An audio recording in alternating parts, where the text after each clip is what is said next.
Welcome back to another technical deep dive here in the debug zone. Today we're tackling a big question and breaking it down with insights from other users. Hopefully this clears up some misconceptions and helps you get the answer you need. So buckle up, stay a little curious, and let's jump right in.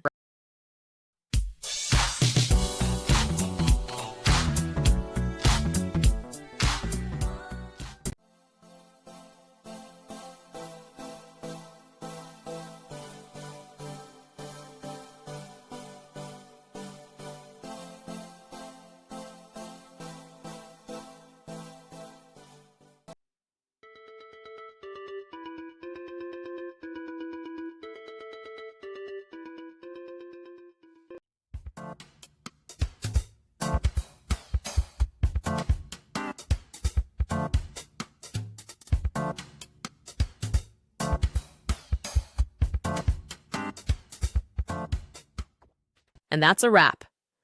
I hope you found the answer you were looking for. If you did, take a second to hit that subscribe button. It really helps out. And let me know in the comments which solution worked best for you. See you next time in the debug zone.